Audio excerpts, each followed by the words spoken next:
Vickie Eisenstein, and this is my guest, Anthony LeBlanc. Anthony is an actor and resident director here at the Second City. Clap for myself. Everybody in the studio audience, please clap. Great. So tell me a little bit about yourself, Anthony. Like, what's the story of Anthony LeBlanc? Oh, weird. I grew up a small black boy in Beaumont, Texas. I grew up in southeast Texas, Louisiana, Texas border. It's more Cajun and Creole than it is Texas, which is super fun. And I lived there for a good portion of my life, and then went to school in New Orleans, which is super fun. Yeah. Great city, great food. Then I moved to Chicago when I left college, and have been living here ever since. When college is when I got into doing sketch and improv world. Before that, never did theater. Kind of was never my thing. No, not at all. What did you do in high school? I ran track. I did this thing called Academic Challenge, which is like Scholastic Bowl? Yeah, so like a quiz bowl here in the Midwest. But for us, it was called Academic Challenge. And I was on the team my freshman year through my senior year. And 2 years we went to nationals, which was pretty awesome. Oh, that is awesome. So it was pretty cool. And then I also did a lot of CYO stuff. It was Catholic Youth Organization. Oh, okay. And those things. So that was most of my life. I was constantly doing stuff. I also loved school, so I did a lot of school stuff. Gotcha. Would you call yourself a nerd? I am super nerdy, ultra nerdy. I've always been since I was a child. When you're young and you have chicken pox, you can do the old read the encyclopedia world. That was me. I've always wanted to do science since I was a child. I wanted to work for NASA since I was 5 years old. I've always wanted to go to space. Did you want to go to space camp really bad? I did. We were very poor, so I couldn't really afford that world. But I remember in school, we were like near the Johnson Space Center. So we conveniently could always go and check it out. So a lot of school trips and stuff like that were there too. It's like, you were in that world, kind of. Yes, yeah. And that is cool. So then when I went to school, that's why I majored in computer science and physics. You majored in computer science and physics? Yeah, that's what I went to school for. That is such a turn of like a 180 from like, or do you consider it like a 180 from science to art? It's not, because what we do is very much like, directing and comedy can be very scientific because you're figuring things out and experimenting with stuff and I think there are similarities that make it where like putting a show together, understanding how a show goes together is very much like putting together a puzzle or like solving something in a lab. So that does make sense. Especially programming, which is very much like trying to figure out how things like this thing that doesn't look like English on a screen, but then you understand what it is all that mental kind of puzzle of like putting a show together, callbacks and all that kind of stuff. Yeah, and the running order and how do I get this joke to actually hit? Yes. Gotcha. Yeah.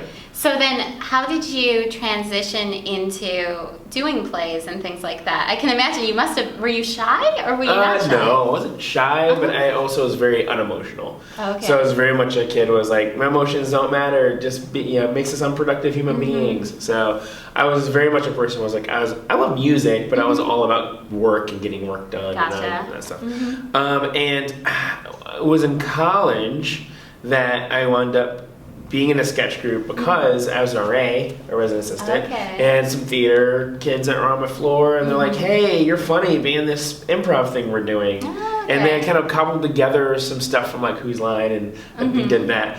It was actually really funny because the person who put that together, he put that show up, and some other folks then saw that show who were like, hey, be in our sketch group. And then I went to do that. And that became, for 2 years in college, I was in the sketch group. So you kind of fell into comedy. I did. It was random. And so I never really did other like regular play. I loved them. I watched them. But I never was in straight theater stuff or full-on plays really until Chicago. I started to do like longer sketch shows or shows that were narrative in nature but still comedic plays. Now, did you come to Chicago for the comedy No, scene? I moved to Chicago to help start a service house with a bunch of folks called the Interfaith Service House. And I was the Catholic kid in the house. And so we had a Jewish woman from Florida. I was a Catholic kid. There was a Methodist woman from from Atlanta. There was a guy who's a pluralist from LA. There was a Sufi Muslim from Turkey. Wow. And a Baha'i woman from South Africa. And then there's an evangelical covenant Christian from Minnesota. That's quite a mix, yeah. So the idea was that we all lived in the house together in Rogers Park, and to see how faith played into social justice and all that stuff. And I moved here for that. Only been living for a year. And then one of my outlets that I did to like have a little break time from the house, because one of the people helping us with the house was on a team at IO, they were like, hey, you should come check out this long form thing. Gotcha. And so I went to see his team and wound up sticking around for the jam after that. Okay. And then that became my main hobby I did when my year in the house. And then once the house was done, and I was almost done with 5Bs, or 5 and going into 5Bs, I was like, well, I should stick around and finish this out. So I stayed another year to see what would happen. Yeah. So then how did you end up doing things with Second City? I auditioned and got hired, and then I was an understudy for the touring company. That's awesome. And I then wound up staying here now for the next, almost 13 years of my life. Do you have any favorite stories that you like to share from your time touring? Yeah. I mean, my first tours, so I toured with some really cool people. It was super fun. So I'll go, TJ Miller is from Denver originally, and it's a big deal. People from Colorado don't like Texans because Texans will go there for vacation. Yes. And it's kind of a thing that they kind of come and mess up their place, and they come to ski, and they're not great, vacationers. It's like German tourists in Italy. I guess so. I don't know. When I was in Italy, that's what they complained about to me. So yeah. Real offensive. Totally. But so that's a big deal. So we go to Manhattan, Kansas, and we kind of came up with this idea of like, let's do a Texas versus Denver thing. That'd be really funny. And so we had a loose idea, but we're also improvising back and forth. So it was dueling monologues. And through the course of it, he makes fun of like, oh, I'm from Texas, yeah, here's my guns, all right, and then I had said, having the law where you can, have concealed weapons makes it so you're never gonna have issues or problems anymore. So like if someone happens to come to your school and he tries to shoot up the school, then everybody has a gun. So and I honestly don't agree with this idea, but I was going very extreme, and I was like, oh, and then he comes back to him, he's like, and it was very funny. People laughed. It was great. Throughout that night, I antagonized, in the set, the audience, because it was also when Vince Young was playing for University of Texas, and they had just beaten them and were number 1 in the country at the time. And so I then made a bunch of jokes about Kansas and then Longhorn Fangs. I'm not, was a fan, but it was just kind of fun, and the audience had a great time. And somebody, even a person in the audience, yelled like, "Go back to UT," or something like that. And I was like, who said that? And then I went out and grabbed the lady who did and brought her up on stage and made her play freeze with us, and she did great. We took care of her. It was very funny. I just loved it. And even later in life, I met someone randomly who's like, I was at that show, and it was really funny. Isn't that funny how those things like stick on people's minds just because they're so unique, and you really it's so much like who you are is there on the stage. I guess that's why. And that's the kind of weird thing a little bit with that is like people perceive you as kind of like this is you. And so throughout the whole show, I'm a very nice person, so that was kind of like, that's what got a reaction. Whoa. So after the show, we're backstage in the dressing room, and there's like this knock, and I was like, on the door, and so TJ goes to open it, and the guy like looks at me, he's like, "Hey, can I talk to you?" And TJ's like, "Okay, what do you?" He's like, "You think Columbine's funny?" And and I'm like, "No." It's like it's a joke, or it's like, "No, it's satire. I get it, but do you think Columbine's funny?" And then and he's trying to push his way into the dressing room, and TJ is like holding the door, and TJ's like, "Hey, so I'm actually from Colorado. I have a lot of friends who went to from Littleton. Like this is all." And he's like, "No, I get it. It's satire. But do you think Columbine's funny?" This guy obviously looked a little bit like he is drunk or high or both. And in the background, you can see down the hall, his girlfriend kind of like, like, and trying to grab at him. And I was like, this is weird. And eventually the ladies came from the other dressing room, and Christina Anthony, who was in that group, she was like, hi, thank you, sir. We really appreciate your concern. If you have any complaints, please send them to thesecondcity.com, and they'll take care of it. And it was very funny in that way of like, man, this dude really wanted to hurt me. Yeah. And then afterwards, TJ and I were talking, like, why did that happen? He's like, well, the whole show, they think you're a really nice dude. And then all of a sudden you say this, so then they don't get it's a joke. Yeah. And that dude really got upset. And was like, so that was my first tour. Wow. I almost got beat up by a dude for making jokes about that's guns. So crazy when people like don't quite realize that your position isn't necessarily what you're saying, or that like they get that the term satire exists, but they don't understand what it really is. Yeah, and that's what everybody, it's satire. I get it, but you think Columbine's funny. And it's like, wow. No, I don't.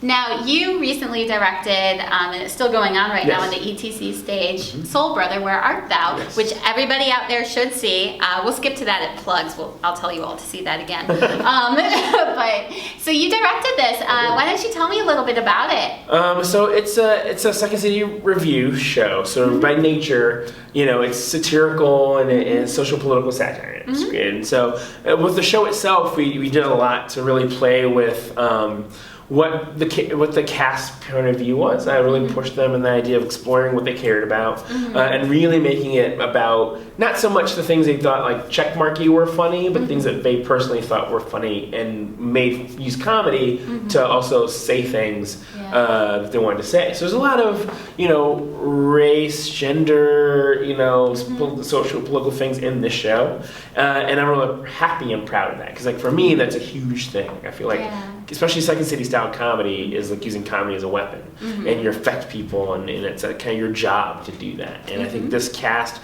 really rose to that occasion to create things that people leave there sometimes crying, laughing, thinking about stuff. So it's not just a goof troop world. It is something that says something but is also funny. Gotcha. Yeah. That's great. Yeah. So what do you feel as a director? Like, what was your role in that process? Like, how did you help to create that? So, I mean, with the Second City process, it is all about the cast. Like, they're writer-performers. They write and perform in their own show. So, but my job is to hopefully give them great assignments to get the best out of them, shape scenes through edits or notes, but it's still them writing it. I never write anything. I never tell them you have to write X. I will give them suggestions of like, please cut this, or I need more of this, or give me some of this. And then where I kind of come in is which scenes get chosen to be in the show can make a big difference in what that show is like. Or how it's staged, the blocking and how that affects it, or the transitional things that help to make that show what it is. Or once again, it's an ending assignments. They're like, all right, this show is like this, bring me something that matches this, or something that fits this world. And that helps, that's for me my kind of creative outlet of helping to put that all together. But in the end, if they didn't produce or couldn't come up with those things, I wouldn't have anything to do, and also can't force it to be something it's not, because it is their show. It is their show to put up. So then, would you say that the most important job of the director then is to cast correctly? Well, yes. Well, it's I think it's three things. Okay. Casting correctly, and then it's going to be your time efficiency / structure of material generation, and the third thing is going to be how you shape the show with the RO. So I think that you can have a show that had very funny people, but if you can't get material out of them, then it's not going to be good. Or you can have funny people with great material, but your RO might be awful. So a great scene is dying because of where you put it. So so I think those three things all have to work in concert together to have a great show. Because you have a wonderful running order with great material, but the actors aren't great, that doesn't work. Right? So if those three things happen, you're going to have a good show. Gotcha. Is there any specific assignment that you like to give actors to have them generate material? Yes, it's one I like to do, but it's not for everybody. A lot of times I look at the cast and how they work and what I need to do to get stuff out of them. But one I use a lot is having people do personal monologues that talk about themselves in some kind of way, and then having other people generate scenes based off of that. They pitch to them, and then they choose what scenes they want to do. Depending on how open they are or not will determine how deep those, or what kind of question to ask for that monologue. But the ideal would be, what is the thing that drives you the most in life? Interesting. Or the thing that has affected you the most in life. Are you doing anything else right now that I should know about that I'm not thinking about? Other big thing that I'm helping out with that I've done the last 2 years, the entire time this year, is the 24-hour marathon, Second City Never Sleeps. And it's 24 hours of improv that we do here. I'm helping this year with, getting the cast who are playing scheduled at times. We got some really huge, crazy, big names playing, which is fun. And so now this is all like for 24 hours straight. You do it improv, just improv. Yeah, improv's happening. And is it for a charity, there's also music, guests, and stuff like that. What's your hobbies? Like, what do you like to do? Oh man, hobbies. When I'm here in Chicago, I like playing volleyball. You play volleyball? I played in college. Okay. So I don't look it anymore, but I used to play volleyball. I don't know what volleyball players look like, so it's okay. Tall, skinny. So I play beach volleyball and stuff with a company team. Okay. And then I love all these nerdy things. I'm usually always watching shows or playing video games or playing board games. What's your favorite video game right now? Right now, not so much favorite, but I think I'm trying to make it happen because there's so many things in the pipeline. So I'm trying to finish the previous year's Dragon Age Inquisition. Okay. So, I mean, this weird part is I'm putting in like 40 hours at this point, and I'm not even halfway through the game because I always do the little weird side things. I played a little bit of The Witcher 3, but I had to put it aside. I was like, I gotta finish this other thing. Gotcha. And there's so many things that Fallout 4 just came out today, and it got great reviews, and I'm like, I can't even bother with that right now. Yeah. The other thing I am really big into is anime, and I constantly read manga and watch anime. But I got a bigger kick the last like 2 seasons of really committing to like, I'm gonna watch something every week. Where last times I would just binge it, but now I'm trying to put it into my watch schedule. So so both the fall, a little bit the summer, the fall, and now the winter season, I'm kind of trying to weekly watch destination viewing stuff. Yeah. Wow. So I have to have a Crunchyroll account and I have to do Hulu, so all things. Crunchyroll. I haven't heard about Crunchyroll in so long. Yeah, I'm always on that bad boy.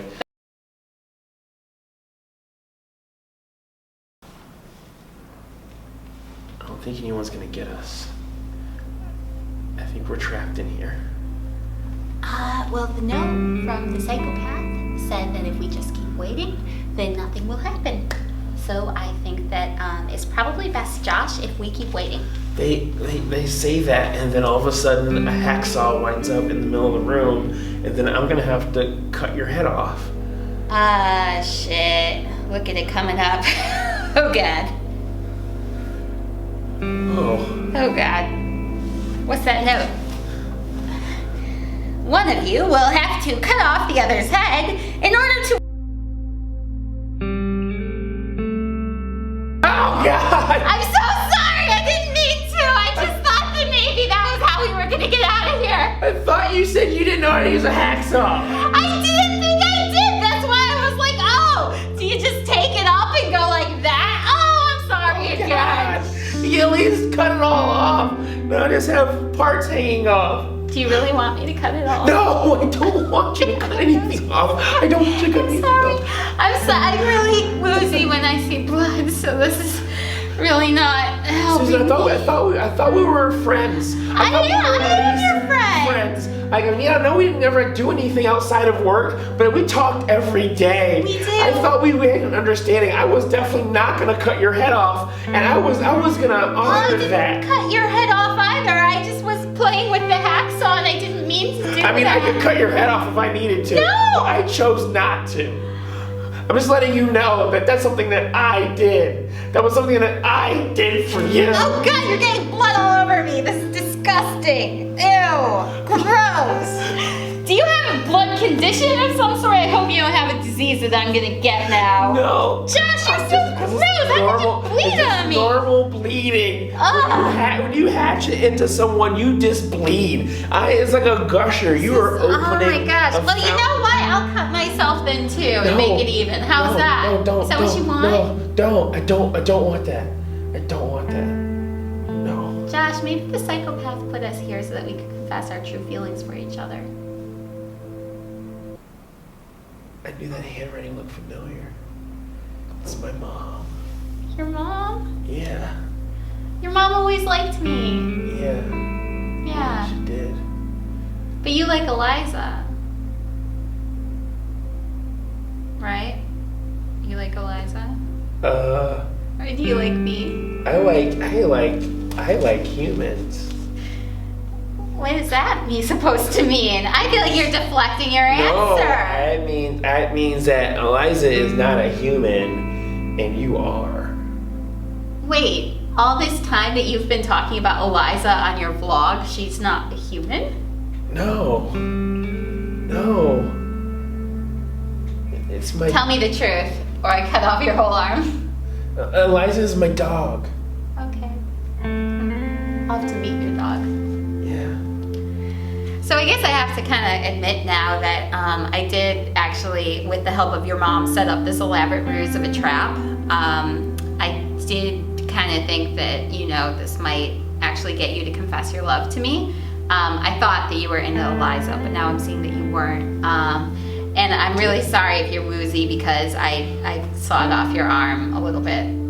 It's still there though. I mean, it'll be okay. I don't know. I just, I really want to hear confirmation from you that you do love me. Love is a strong word right now. But that's what I want to hear from you. Love, I can't commit to love. Like, love is that's like a I have poison arrows that can come out of the wall. Okay.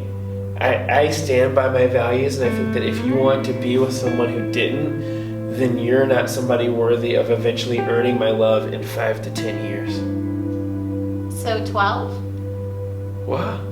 5 to 10 years was the period you gave. So I'm saying if 12, would 12 years be okay? Would I have earned your love then? Well, and that is to be determined, right? But I just want you to love me. Well, maybe you have to learn some love magic. Love magic? Yeah. What is this love magic you speak of? How can I learn it? Well, first you start caring about people. I care about you deeply. Second, you don't hurt the people you love. But everyone hurts who they love. That's the way that love works. Not on purpose. I didn't hurt you on purpose ever. You put us in this room with the hacksaw. But this was just my way of confessing my love to you. Yeah, and in the process, I am hurt. I am bleeding on me again. It's so gross. Ah! God damn it. You know what? I don't think this is gonna work out, Josh. I just don't think, I just, I'll leave you to Eliza, because, clearly you appreciate her more than me, and you can go bleed on her, that's fine. Look, I just want you to know that I won't take it personal. That you are a person that I really will always care about. So, don't feel bad about it. Mrs. Josh! Alright, cool. So I think we're on time for plugs. So go see that thing. You're supposed to plug your stuff, your own things. I don't have Fine, I will.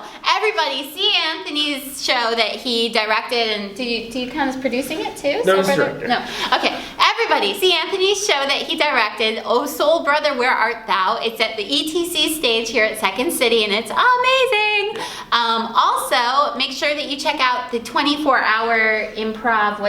What's the title? It's Second City Never Sleeps. It's on the Monday and Tuesday before Thanksgiving. Mm-hmm. So I don't remember the exact date, but it's that Monday and Tuesday before Thanksgiving is when it is. A lot of cool famous people are coming back to play, like Jack McBrayer and Eddie Bryant, and yeah. Well, thank you so much for being on my show, Anthony. You're great, and I love you, and you're marvelous in every single way. And unlike Josh in that scene, I won't lock you in here, but I would like to invite you to come back here anytime. Cool, awesome. Thank you for having me. Okay. And everybody, make sure that you tune in every Wednesday. There's a new episode of the Eisenstein Effect. You can also check us out on Twitter. You can also check us out on Twitter at Eisenstein EFCT, because the whole word wouldn't fit. And check out me personally on Twitter at Vickie Ironstone. Great. Okay, love you. Make sure you see the video of this if you're listening, and make sure you listen if you're watching. Okay, bye. Bye.